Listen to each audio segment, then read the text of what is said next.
another edition of Cheesesteaks and Takes, the podcast show, the only multi-generational Philadelphia sports podcast coming to you on this Wednesday evening Let's amid a go. circus in the National Basketball Association, headlined by Jaylen Brown getting traded from the Boston Celtics to the Philadelphia 76ers. We gave up two first-round picks, two second-round picks, and Paul George PG8 for Jaylen Brown. Wow.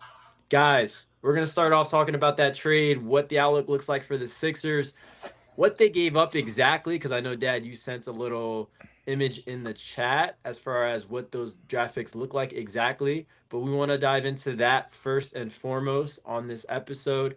Noah, I'm going to kick it to you first. Jaylen Brown, did you ever think he'd be a Sixer, Noah? And how do you feel about this trade?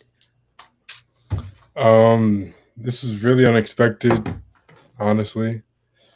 I didn't really have much hope for what the Sixers were going to do this off season. They've never given me any reason to ever think highly of what they can do in the off season. But I thought this was great value for a top 10 player in the NBA.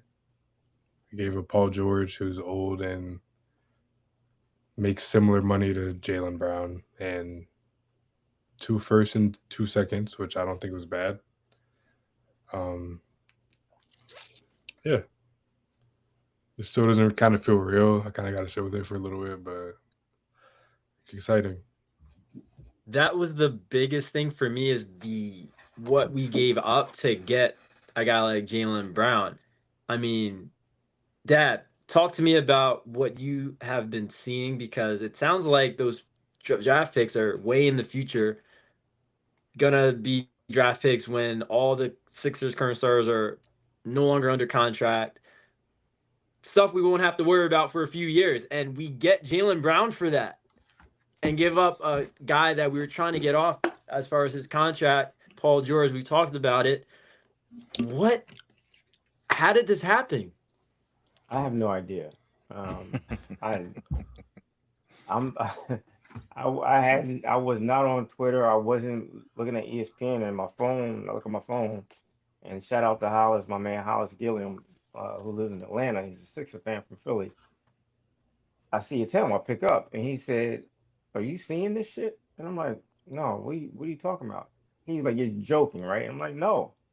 He's like, "We we have Jaylen Brown for Paul George." I'm like, there's no way. I'm still in disbelief. I can't believe that Boston would do this. Um, and that's my first thought. It's like, why is Boston trading Jaylen Brown to Philly? Like, what is the deal? I always come back to why a team wants to trade. I understand they want to get rid of Jaylen Brown, but why trade him in the division to your arch rivals within that division? So, that's my question. Is he a better player than Paul George? 1,000%. 1,000%. He's younger. Contracts are pretty much the same, but I'd rather have Jaylen Brown on that contract than Paul George. Um, the picks are concerning to me because Chuck, you and I both know probably more than these guys what a pick 3 years, 4 years down the line could possibly turn into.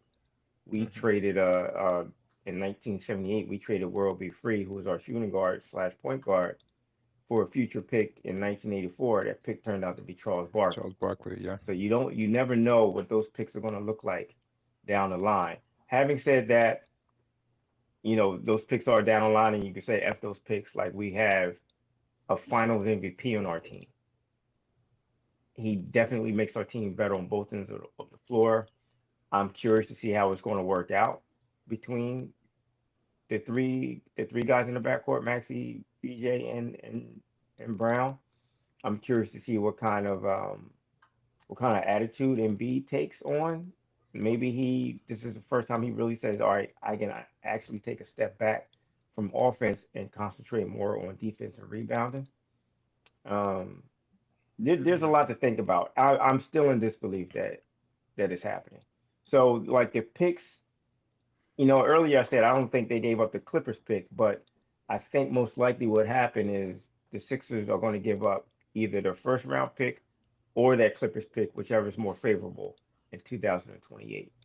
And then you have an unprotected pick in 2021. So those picks that's a valuable pick. Those are It valuable is. picks. It is. Considering where the Clippers are right now after trading Kawhi Leonard, you got to figure they're Correct. in rebuild mode. That team Correct. may not